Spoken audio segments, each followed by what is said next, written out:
Estimados estudiantes, espero que todos se encuentren muy bien en casa junto a sus familias.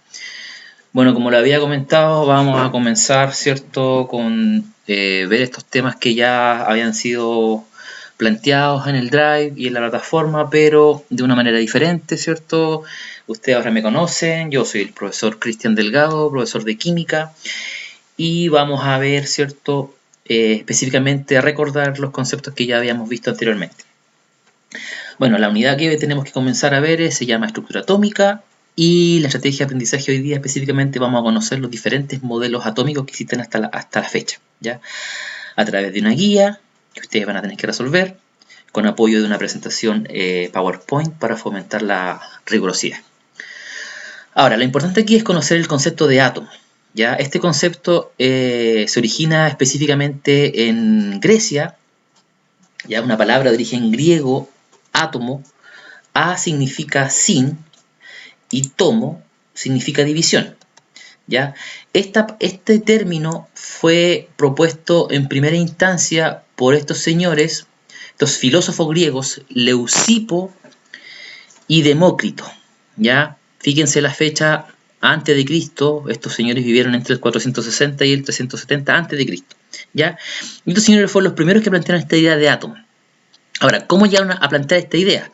Bueno, ellos se preguntaron en su momento cómo estaba formada la materia, cómo estaba formado todo lo que nos rodea. Y llegaron a la conclusión de que estaba formado por estas partículas invisibles, no se podían ver, e indivisibles, que no se podían dividir, a las cuales llamaron átomos, ¿ya? Y fueron los primeros, como les digo, la importancia que tienen estos señores en la historia de la ciencia, ¿ya? Ahora, nos saltamos un buen periodo de tiempo.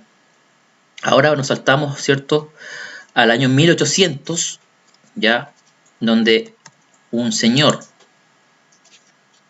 de apellido Dalton, John Dalton, este señor tomó este concepto de átomo, que fue planteado por los griegos, ya, para poder explicar unas leyes en las cuales él estaba trabajando, las famosas leyes ponderales de la estequiometría, ¿ya? Que es una área totalmente distinta a la química, pero para darle sustento a esta área es que él tomó cierta idea de los griegos para poder proponer, y esta es la importancia que tiene Dalton en la historia de la química, proponer la primera teoría atómica, ¿ya?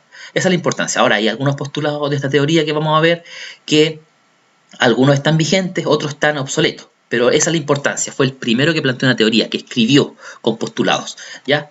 Ahora, ¿cuáles son los postulados de la teoría atómica de Dalton? Ya, aquí están los postulados, en algunos libros aparecen más o aparecen menos postulados, aquí hay 5 postulados. Bueno, el primero de ellos dice que los elementos químicos están formados por partículas muy pequeñas e indivisibles llamadas átomos. Esa idea es básicamente lo que plantearon los griegos, ya la idea de átomo. Ya aquí está, este postulado hasta el día de hoy está obsoleto en cierta medida porque los átomos son divisibles, se pueden dividir en partículas aún más pequeñas, ¿ya?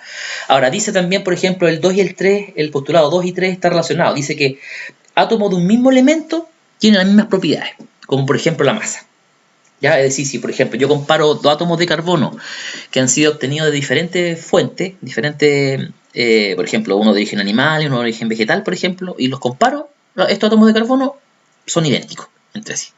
Ahora, si comparo átomos de diferentes elementos entre sí, son distintos. Obviamente distintos porque, por ejemplo, si comparo nitrógeno con carbono, tienen propiedades distintas, ¿ya? Entonces, el postulado 2 y 3 están relacionados. Dice también este señor que los átomos son indestructibles y que retienen su identidad en los cambios químicos. Eso quiere decir que cuando uno hace reaccionar un cierto elemento, este elemento químico va a retener su identidad, es decir, va a seguir siendo, por ejemplo, carbono, independiente del compuesto del cual esté formando parte, ya va a seguir siendo carbono, ¿ya? Y dice que son indestructibles, ya este término aquí, indestructible, al día de hoy está obsoleto, porque los átomos sí se pueden destruir, de hecho sí se pueden fisionar es la separación de alguna manera de los núcleos de ciertos átomos y la posterior destrucción, ¿ya?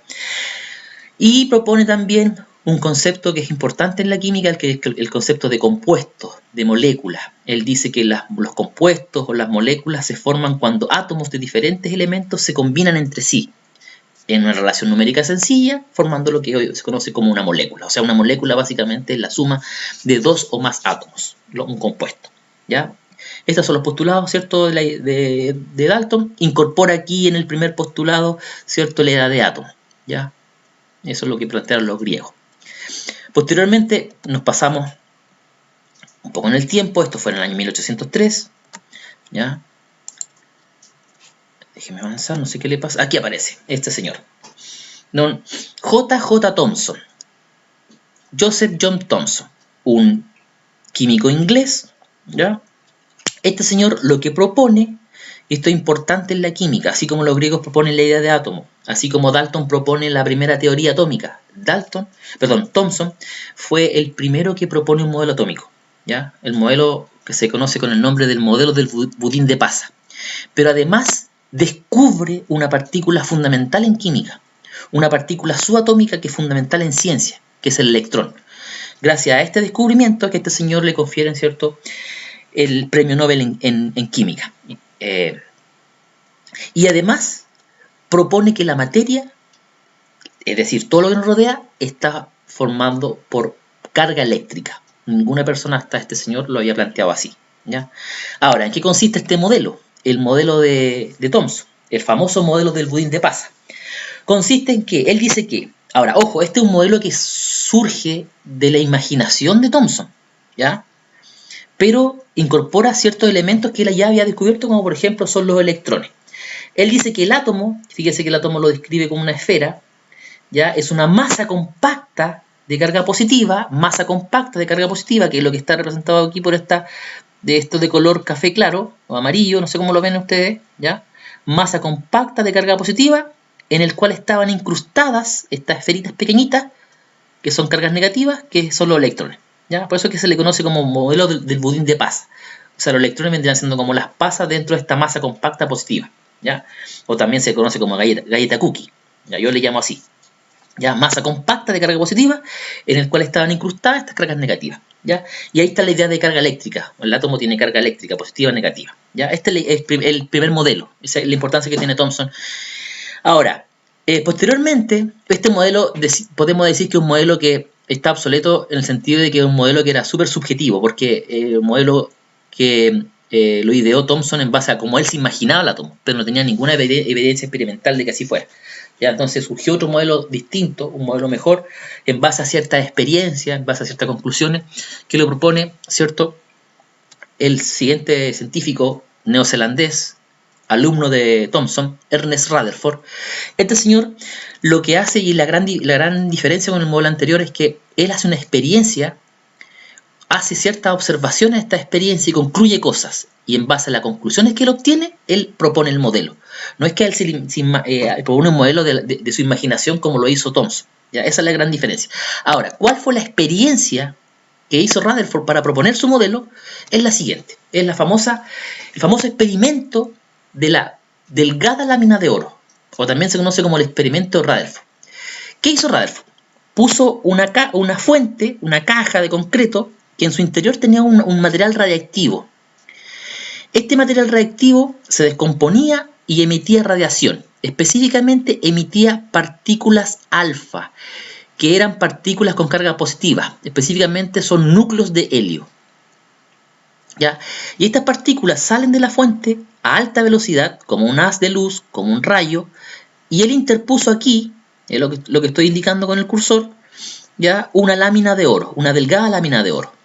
Y él observó algunas cosas cuando interpuso esta lámina de oro en cuanto al trayecto de las partículas alfa que venían de la fuente, ¿ya? Él observó que la gran mayoría de las partículas alfa atravesaba la lámina de oro sin problema. Un gran porcentaje, de un 100% sobre el 90%. Pero había un porcentaje menor que cuando llegaba aquí a la lámina de oro, ¿ya?, la atravesaba, sí, pero se desviaba. Y él veía, ¿cierto?, un destello con cierto ángulo, porque él puso una pantalla fluorescente para ver estos destellos. ¿Ya? De un 100%, no sé, un 5%, un 7% le pasaba esto, que atravesaba la lámina, pero se desviaba. Y había un porcentaje muy pequeñito de estas partículas alfa que cuando llegaban a la lámina de oro no la atravesaban, y él veía un destello que atrás, rebotaban, ¿ya? Entonces, dice aquí, al bombardear las láminas de oro con partículas alfa, que son partículas positivas, la mayoría de las partículas no se desviaba. y solo un porcentaje muy bajo sufre grandes desviaciones, incluso algunas siendo rebotadas, ¿ya? Ahora, esto se los voy a dejar yo un link para que ustedes puedan ver un video animado de esta experiencia, ¿ya? Aquí yo se lo estoy contando, ¿cierto? No está animado, pero es importante que usted lo vea, ya vea cómo van pasando las partículas alfa a través de la lámina, la mayoría pasa sin problema, otras se desvía y otras no pasa. Ahora, estas observaciones que él hizo, esto de que las partículas algunas atravesaban, otras se desviaban y otras no atravesaban, le permitió a Rutherford poder sacarse estas conclusiones de cómo era el átomo. ¿Y cómo lo hizo? Atención, esto es lo que acá tenemos, acá arriba tenemos el mismo experimento y acá tenemos cómo él se imaginó lo que pasaba en la lámina. Entonces usted observa aquí, cada esferita que está aquí corresponden a átomos de la lámina de oro, recordemos que la materia ya se conocía que estaba formada por átomos, ¿ya? Y lo que usted ve como estas flechas de color rojo corresponden a la trayectoria de estas partículas alfa que venían a alta velocidad. Entonces, el gran porcentaje de partículas alfa atravesaba la lámina de oro sin problema, o sea, atravesaba estos átomos de oro sin problema, sin sufrir desviaciones. Pero había una fracción que sí la atravesaba, pero se desviaba, que está representado a través de esta flechita, que la estoy destacando aquí, ¿ya? Ahora, ¿por qué pasaba esto? ¿Cómo lo explicó Rutherford? Dijo, bueno, la única forma de poder explicar de por qué algunas partículas alfa pasaban, pero se desviaban, era porque debería haber una zona central en este átomo de oro, con estos átomos, una zona central que la estoy indicando a través de este puntito pequeñito, ¿ya? Esta zona central debería ser positiva y además debería concentrar toda la masa. Ahora, ¿para qué dijo esto? Para poder explicar el por qué algunas se desviaban. Entonces, ¿por qué se desviaban? Porque estas partículas alfa que eran positivas pasaban rozando a esta zona central, este punto que le llamo núcleo, que también es positivo. Entonces, si yo tengo una partícula que es positiva y tengo otra más que también es positiva y pasa rozando a alta velocidad, pero rozando, esta se va a desviar. Acuérdense que partículas que tienen carga igual se repelen, ¿ya? ¿Y cómo explicó que una mínima cantidad de partícula alfa no atravesaba? Es que lo explicó aquí. Por ejemplo, venía la partícula alfa y cuando impactaba en esta zona minúscula, pero que concentra toda la masa, que se llama núcleo, esta partícula rebota. Es como si yo tengo el núcleo y viene otra partícula a alta velocidad, impacta y esta rebota. No permite que salga, ¿ya? Viene la partícula ahí, a alta velocidad y rebota, ¿ya? Eso es la explicación. Entonces, con todo esto, Rutherford propone su modelo. ¿Y cuál es el modelo? Este es el modelo, ¿ya? Rutherford dice que el átomo prácticamente es espacio vacío, para poder explicar, ¿cierto?, que por qué la gran cantidad de partícula alfa atravesaba sin problema. Aquí está descrito el átomo, esta esfera, ¿ya? Átomo prácticamente espacio vacío. Digo prácticamente espacio vacío porque en realidad había unas partículas que eran los electrones que ya había descubierto Thomson. Pero que en el centro hay una zona central positiva que concentra toda la masa. Voy a decir por qué es positiva y voy a decir por qué concentra toda la masa. Bueno, es positiva porque se descubre, posteriormente otro señor de apellido Goldstein descubre que en el núcleo efectivamente hay unas partículas que se llaman protones, que están aquí descritas a través de esta esferita de color azul, ¿ya? Que eran positivas. ¿Y por qué se concentra toda la masa? Porque además hay otras partículas que se llaman neutrones. Y entre estas dos partículas prácticamente hacen la masa del átomo, ¿ya? Los neutrones los descubre específicamente Chadwick, ¿ya? Y Thomson, que descubre el electrón. Y ahí configura, ¿cierto?, este átomo. Núcleo central positivo, que concentra toda la masa, y por fuera giran los electrones, que fueron descubiertos por Thomson. Carga eléctrica negativa. Este modelo de Rutherford también se le conoce con el nombre de el modelo del sistema planetario. ¿Por qué? Porque los electrones, esto que tengo aquí, esta esferita de color amarillo, giran en torno al núcleo, que es central, como lo hacen los planetas en torno al Sol, ¿ya? Y aquí como les digo, es el modelo. También les voy a dejar un link de cómo sería más o menos cómo se describe, ¿cierto?, el movimiento de estos electrones en este modelo atómico, ¿ya? Entonces, acá tenemos un resumen. Vamos a volver un poquito atrás. Un resumen de cuáles son las partículas fundamentales para la química, ¿ya? Las partículas fundamentales para la química, para el estudio de la química, son tres. El electrón, el protón y el neutrón. El electrón, formando parte de lo que se conoce como corteza, se encuentra en esa zona del átomo, ya ese es su símbolo, E-. El protón y el neutrón son las partículas que le confieren toda la masa, que están en el núcleo. ¿Ya? Protón P+, neutrón N0. Aparece aquí su carga eléctrica, menos 1 más 1 y 0. ¿Ya? Y aparece algo importante, perdón, que es la masa relativa. Fíjese, lo importante aquí, ¿por qué dice que la masa del protón y la del neutrón es 1?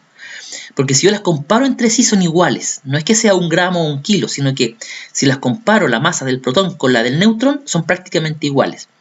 Pero si comparo la masa del electrón con respecto a las otras partículas, la masa del electrón es 1840 veces inferior. Por eso es que aparece 1 partido por 1840. O sea, si yo comparo la masa del electrón, es insignificante en comparación a estas partículas. 1840 veces menor. O si usted quiere, la masa del protón es 1840 veces mayor a la del electrón. Y si comparo a la del neutrón, son similares.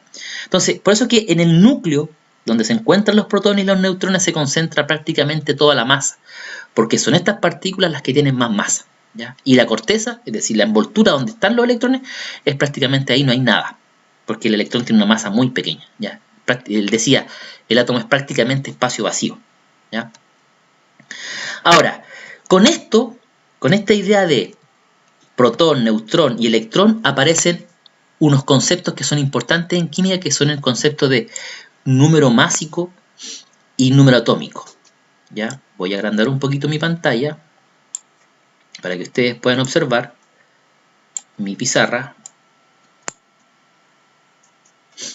Atención. No sé si se alcanza a ver bien ahí.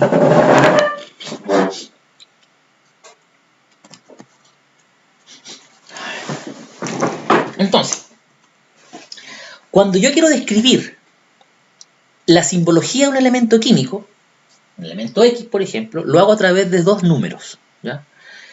El A, que se escribe en el extremo superior izquierdo, que se denomina número másico, y el Z, que se escribe en el extremo inferior izquierdo, ¿ya? Que se denomina número atómico. Ahora, ¿qué es el número másico? Es el número que le entrega la masa al átomo. Y si ustedes recuerdan, ya yo le acabo de decir que la masa del átomo se concentra en el núcleo. Ahora, ¿qué partículas están en el núcleo? Protones más neutrones. Entonces, el A no es otra cosa que la suma de protones más neutrones, que son las partículas que forman parte de este núcleo, donde se concentra la masa. Ahora, ¿qué es lo que es el Z? Número atómico. ¿Y cómo se define? Como el número de protones, la cantidad de protones que tiene en el núcleo un átomo. ¿Ya? Ahora, otra cosa importante que ustedes deben saber es que en la simbología de ciertos elementos, uno puede poner en el extremo superior derecho la carga eléctrica, que puede ser negativa o puede ser positiva. ¿Ya? Tenemos átomos que se llaman aniones, que son negativos, o tenemos átomos que son cargados positivamente, que son cationes. Ahora, si aquí usted no ve una carga explícita, o más o menos, quiere decir que el átomo es neutro. Si aquí no aparece carga, ¿ya? En este extremo. Si no aparece carga en este extremo, el átomo es neutro. Ahora, ¿qué quiere decir que el átomo sea neutro? El átomo neutro es una condición, ¿ya? Y se da cuando la cantidad de protones, es decir, el Z, es igual a la cantidad de electrones. O sea, la cantidad de cargas positivas son igual a la cantidad de cargas negativas. Eso es un átomo neutro, ¿ya? Eso se da solamente en ciertas condiciones. ¿Ya? Eso es importante que usted lo maneje, ¿ya? Para poder hacer unos problemitas que yo les tengo preparados en una guía. Ahora, de esta definición de número másico y número atómico aparecen ciertas clasificaciones en los átomos, ¿ya? Específicamente de cómo varía el número másico y el número atómico, ¿ya? Y aparece una clasificación de átomos que se denomina isótopos, isóbaros e isótonos, ¿ya? Entonces, lo que voy a describir ahora acá, voy a describir esta clasificación, ¿ya? ¿Qué es lo que es un isótopo, qué es lo que es un isóbaro y qué es lo que es un isótono, ¿ya? Entonces, clasificación de los átomos según cómo varíe el número másico A y el número atómico Z. Entonces, los átomos se clasifican en, primero, isótopos. Un isótopo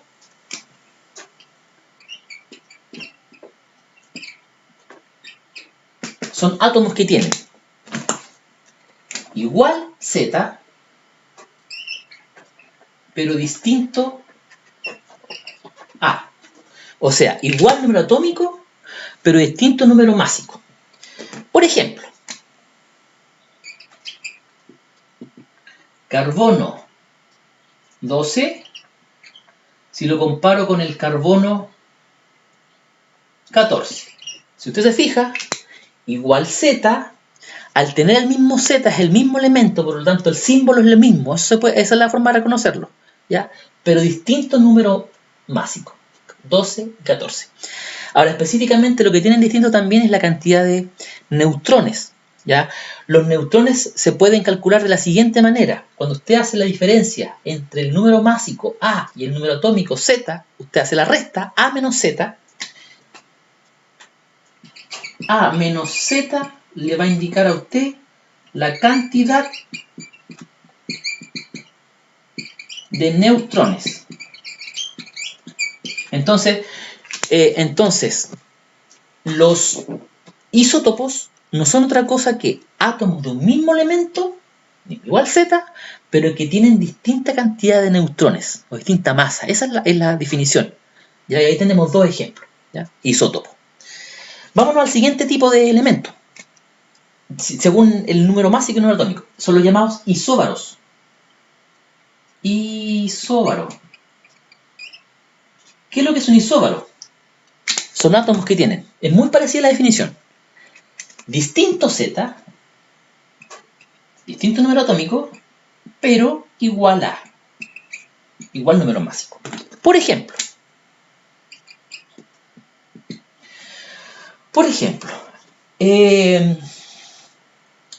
podría ser carbono 14 con nitrógeno 14. Ahí se da la definición. Distinto Z, cambia el número atómico, cambia el símbolo, igual a 1414. ¿Ya? Y por último, tenemos los llamados isótonos. Isótonos. Que son átomos que tienen todo distinto. Distinto Z, distinto A, pero lo que tienen igual, pero igual cantidad de neutrones. ¿Ya? Entonces, si usted hace la diferencia A menos Z, se va a encontrar que la cantidad de neutrones es la misma. Por ejemplo,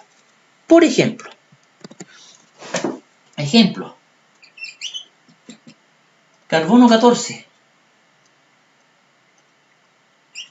carbono 12, perdón, con boro 11. ¿Ya? Z distinto, 6, 5, cambia el símbolo.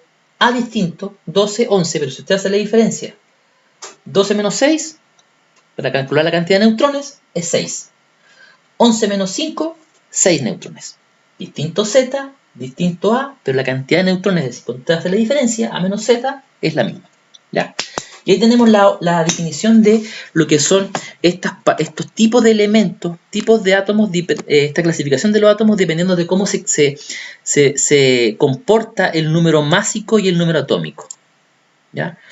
Voy a sacar un poquito la camarita porque tenemos que irnos ahora a describir, porque yo les voy a enseñar ahora a calcular la cantidad de protones y de neutrones que tiene un elemento, ya sea un elemento que sea neutro o que sea cargado eléctricamente, ya sea positivo o negativo. ¿Ya? Eso ya lo vimos. Ahí está el concepto de isótopo, solamente el isótopo, ¿ya? Átomos de un mismo elemento, pero que tienen diferente número másico. ¿Ya? Y tenemos en la siguiente, ¿cierto? Lo que acabo de describir anteriormente, que lo que es el número atómico del Z, el número de protones, ¿ya? Cuando el átomo es neutro, la cantidad de protones, las cargas positivas tienen que ser igual a la cantidad de cargas negativas, ¿ya? Ahora el número másico no es otra cosa que el número de protones Z más los neutrones, ¿ya? Y aquí tenemos ejemplos de isótopos, ¿ya? Por ejemplo, el deuterio, el proto y el tritio, que son isótopos del hidrógeno, lo que tienen distinto es la cantidad de neutrones, ¿ya? Lo que se mantiene sí es la cantidad de protones para cada uno de ellos. Entonces, ahora, antes de terminar la clase, lo que ya creo que esta es la última diapositiva, yo les voy a enseñar a calcular, ¿cierto?, las diferentes partículas subatómicas. Ya voy a agrandar aquí un poco la camarita y les voy a enseñar a determinar las diferentes partículas subatómicas y que les va a servir para que ustedes puedan desarrollar una de las guías, que es la guía número 2, ¿ya? Que les voy a dejar preparada. Aquí nos vamos a la camarita, nos vamos aquí a la pizarra. Déjeme borrar un poquitito aquí porque esto es importante. ¿Ya? Déjeme borrar.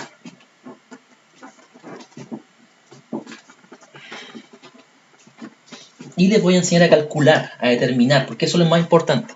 Determinar la cantidad de protones, electrones o neutrones. Primero lo voy a hacer con un cierto ejemplo para átomos neutros. Después lo voy a hacer para ejemplos para átomos cargados positivos, o sea, cationes. Y les voy a decir cómo calcular, qué es lo que es un catión. Y luego para átomos negativos o aniones. ¿Ya? Primero para átomos neutros. Por ejemplo, ya que les mencioné el carbono 14. Carbono 14. Me da la simbología. El A es el de arriba. El Z es el de abajo. Acuérdense que el A es la suma de protones más neutrones. El Z es los protones. Fíjense que aquí en este sector es neutro. No le estoy colocando la carga. Entonces yo les voy a pedir a ustedes que me digan cuántos protones, cuántos electrones y cuántos neutrones tiene. ¿Cómo se hace esto? Los protones es igual al Z. O sea, ese número no va a cambiar. Ese número me está indicando la cantidad de protones, siempre. Para cualquiera de los efectos. Entonces yo aquí digo que son 6.